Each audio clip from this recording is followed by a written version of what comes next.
I want to talk about different types of loneliness because anyone who has mental health struggles, anyone who's different, anyone who has trauma,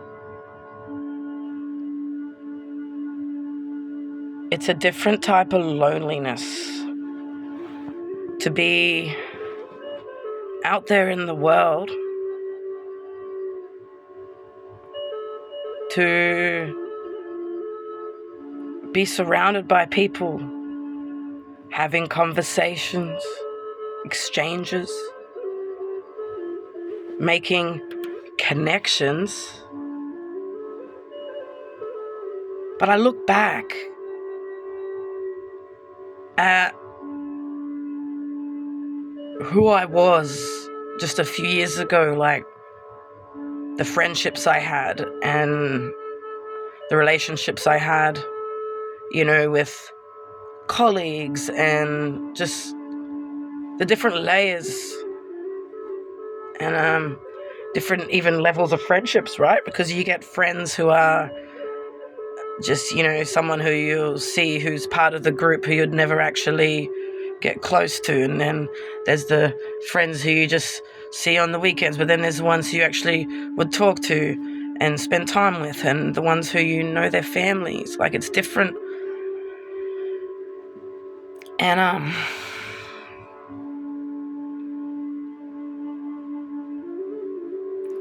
you talk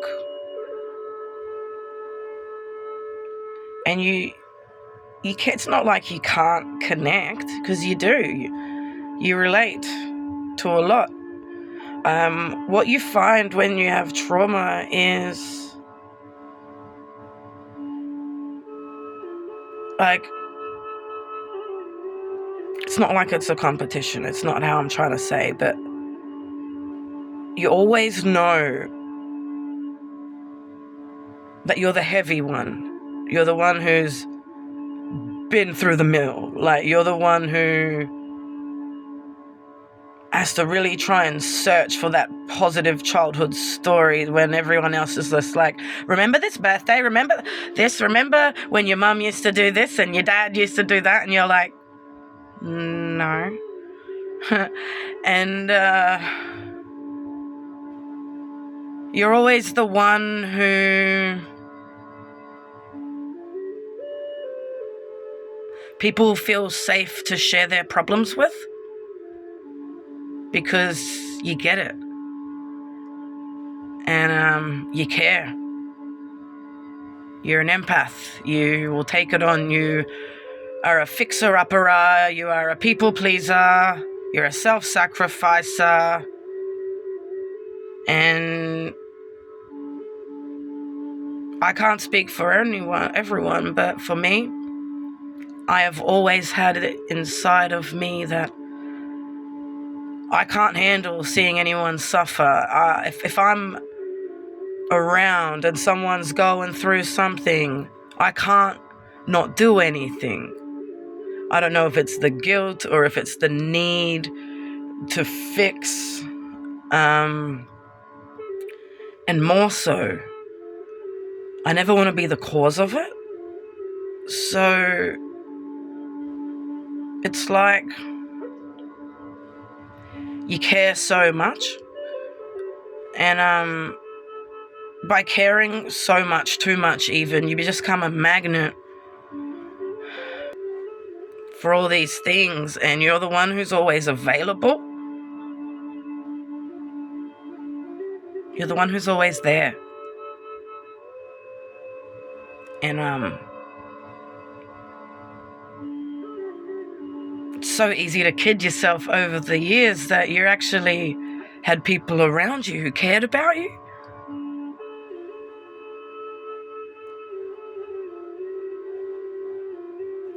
And I look back, and I have actually walked away and turned my back on so many people who I loved, people who I thought would be around forever, people who I thought I knew.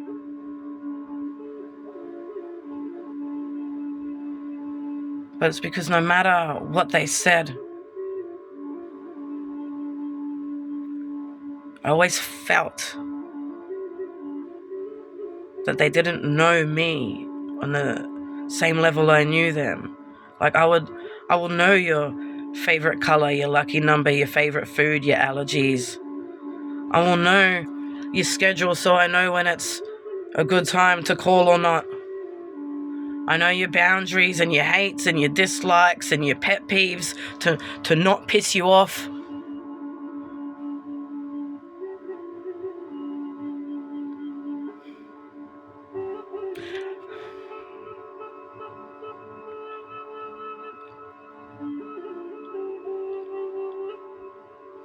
But when you flip that coin, they have no idea.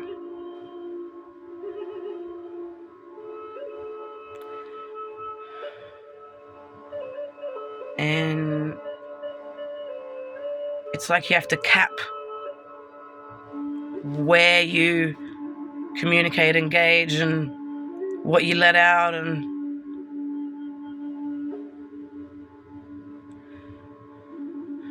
one thing that sticks out as an example, like an analogy in my head, was I was watching many years ago, I think it was on Netflix or something, a stand-up comedian, and she was actually talking similarly about how things, when you're a kid, you just think it's normal, but then you grow up and you're having adult conversations and you like make a comment and how it goes awkward. And she was just joking around, and she's like, what? I thought everybody, wore muzzles on weekends, or whatever it was that she said about being abused as a kid and stuff. And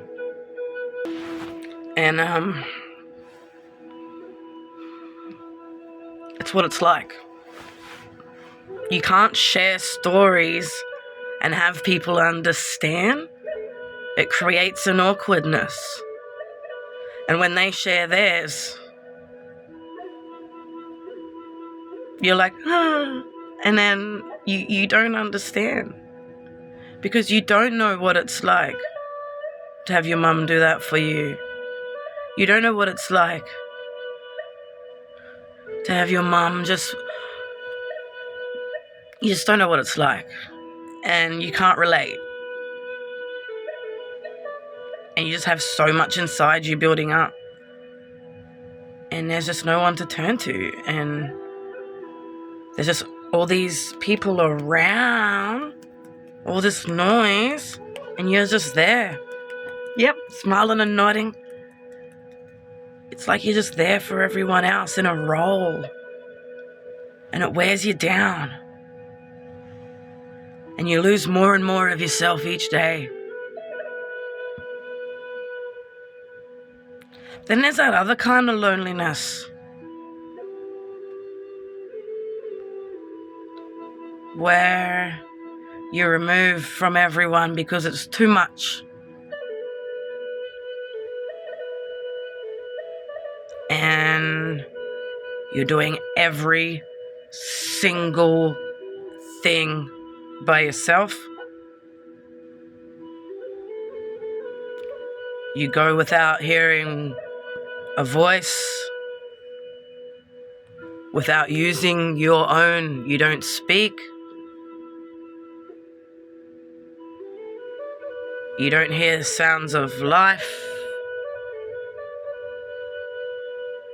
Something happens and you get so excited and you go to pick up your phone and realize there's no one to call.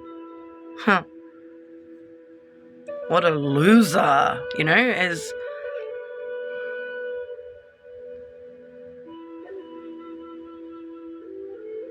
Something happens and you just feel so low. It's not a single person you can turn to and just hear them speak and talk about their day and just get lost in their words and feel better.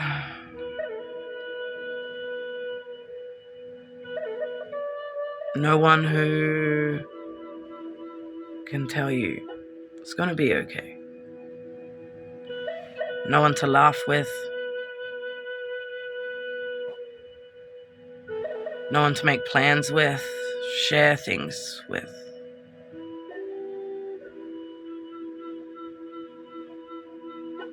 There's just no one there at all. It's like, echo, echo, echo. And that's when it gets louder in here. And you start feeling so much more in here. And it's all here.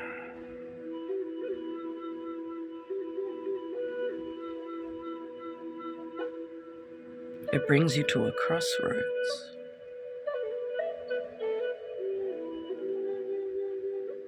Loser this way. Stoic this way. You've got to be ready to embrace it and know how to use it to your benefit. Because it's so easy to get swallowed up in the darkness of knowing that no one's there.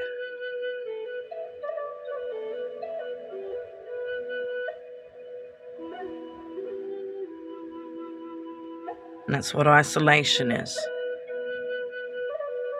And I was getting dragged into the darkness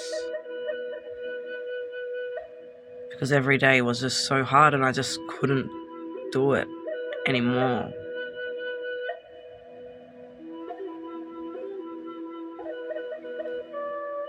But with a little bit of kindness, a little bit of humanity, I've been able to turn my isolation into solitude.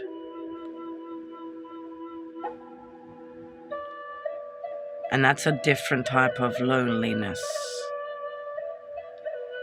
That's a loneliness that teaches one how to grow, and over time, it turns from loneliness to alone, to lone wolf, lone star, to independent, to you are number one and you don't need anyone or anything.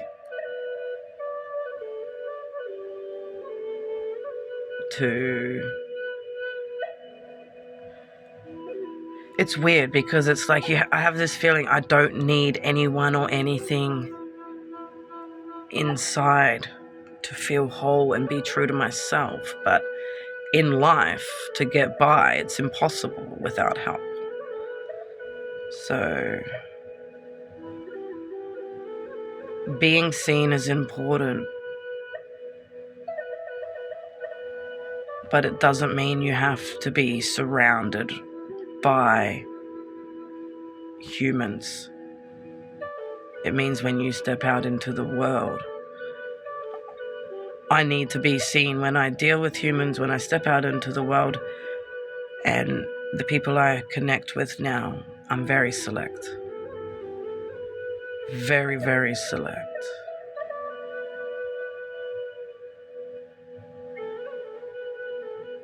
And I'm working on getting to that place where being alone isn't lonely. I'm in this transition, this limbo. I'm still very, very lonely. But I'm embracing what it means to be alone, because it comes with an inner strength like nothing else. And it's a journey. And I'm getting more confident each day that I'm going to arrive at the other end of this journey being someone who I'm going to be so proud of. And that's why I'm really pushing through pushing through on the dark days, and embracing and so grateful for the good days that I now get and am able to appreciate. Because being alone, for me, is nowhere near as scary as being surrounded by people who love me but are just looking straight through me. It's time to find myself.